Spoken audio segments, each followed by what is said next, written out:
Okay, Rick, I want to review your swing from your first day here. And first thing, that I think we have little too much tension in the body because of the stiffness in your knees. As I said today, we don't really reach the ball by bending at the knees, but it does balance your body. Stiff legged will make you top heavy. Conversely, too much knee bend will make you bottom or seat heavy, rear end heavy. So we have to, this is the area here and here is going to stick out the butt, and flex the knees will balance your body. Okay, your position, your distance from the ball is fine. Okay, the club's on a pretty good angle, maybe held a little high. You could bring it down a little bit as we go, but not for now. And your sense of alignment is pretty good. Now, the one thing that you tend to do is tend to close the club at address. And I'm assuming that usually when I see that, it's because people have hit the ball right most of their life. So it's only a natural tendency for you to want to start it over there in left field. So, but once we get the rights taken away, we're going to have to square that club face. I also changed your grip, and we're going to stay with that grip for now, okay? That stronger grip that you have. That your grip was neutral, I made it strong deliberately for now. Because everything that you hit, I want to have some draw on it. It's going to be not the ultimate result that you want, but it'll be the best retraining shot. Because you don't swing enough from inside the ball. Okay, just so you know what I mean by that. Here's a line from you to the target, and everything in here from you over to the ball is called the inside. Everything from the line of flight on to infinity is called the outside. In order to get you more comfortable with coming from inside the ball, we just have to keep a little draw on the ball. Okay, and that's why I deliberately moved your hand. That turns into a hook. When we swing it a little more correctly, then we're going to neutralize it a little bit. Okay. Now, as we start the dynamics of your swing, you're going to notice a couple things. I brought a swing up here on the left that we can learn a little bit from.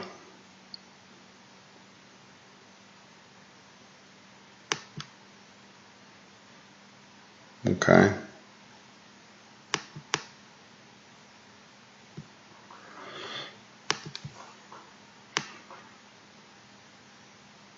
You really don't have a bad golf swing. It's a matter of getting your club on a little better angle, what we call incline or plane. So here's a club, basically at 60 degrees, and here's a club more the way we want it at some 45 degrees. So when we can start to feel that, it's going to be a lot easier for you to get to the two things, the face square and the bottom of the ball.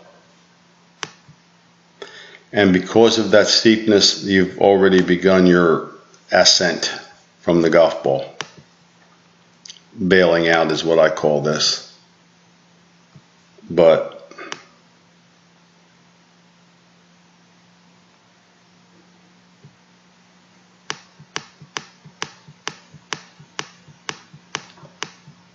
straight up away from your hitting target. Okay, so we have the club kind of, we have the club kind of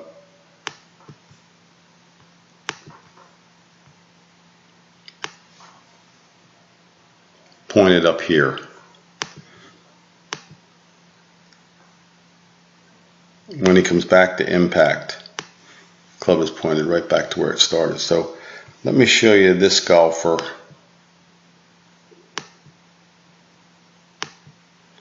Now, this is, of course, not to say you're going to have Sergio Garcia's swing by the end of the week.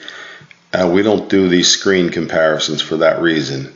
We just point out positions that we're working you toward to help you be a little more consistent.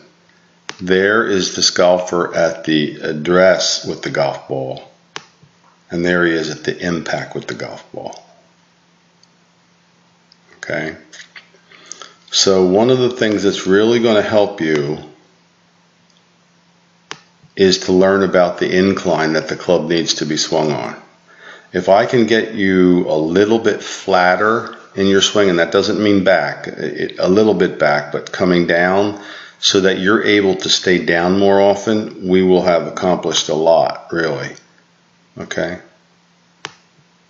See where you started and where you finished? Right. So let's go back over here. Look at the club. Now that's coming into the ball some 90 miles an hour. And he does not have to bail out because the club is on a really good line. His hands are right back under his shoulders just like he started. So you can see the positions, and then you say, well, why am I doing that? Why am I coming up so much? Why am I standing that club up so much? It has a lot to do with the position that it gets into at the top.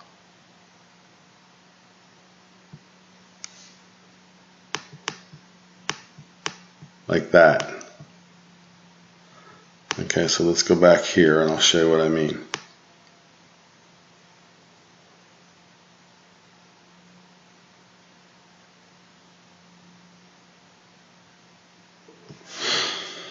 Okay.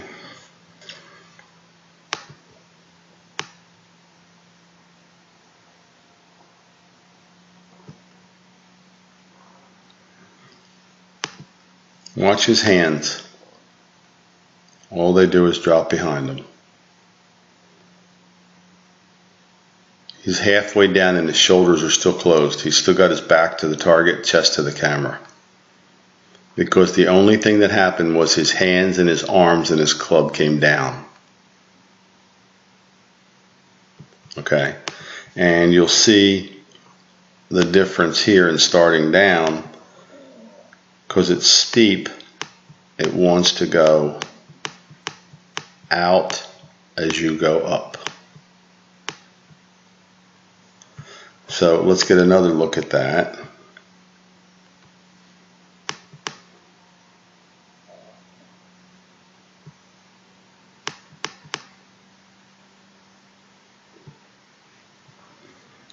And you'll see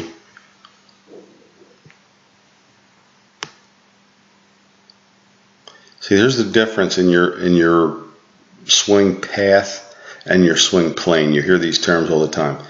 You are not an over-the-top swinger. You're not an outside-in swinger. Okay, if it did, the club would be way out here by now. Okay, so you do swing from the inside. It's just this incline property, the plane, P-L-A-N-E, that we have to relearn. You know, and if I orient you to a little bit tomorrow, I'm going to give you some drills on you and Bill as well. I'm going to give you some drills on the incline board that we're hitting on, that we have at work there. So you'll see a big difference when you do this. Now the driver, it does come down a little bit more flat because it's a much longer club.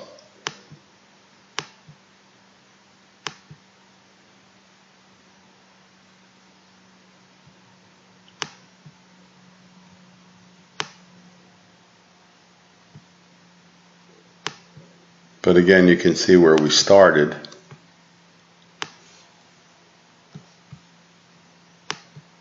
And where we finished. We don't have to lunge at the ball or jump up.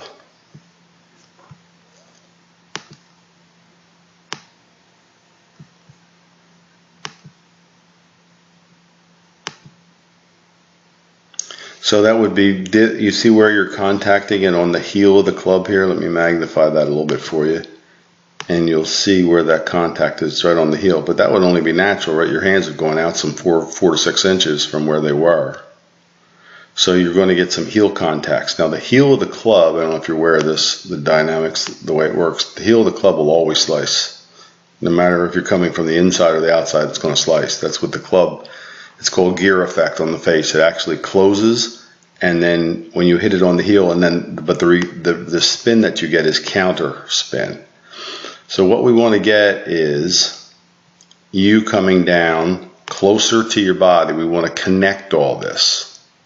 Flex the knees.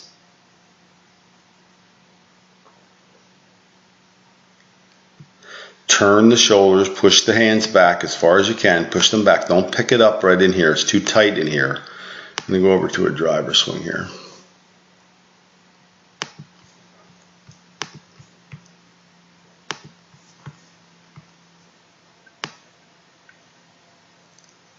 So what I'd like to do is I'd like to create more width for you there, because it's too narrow, it's too tight, it's too vertical.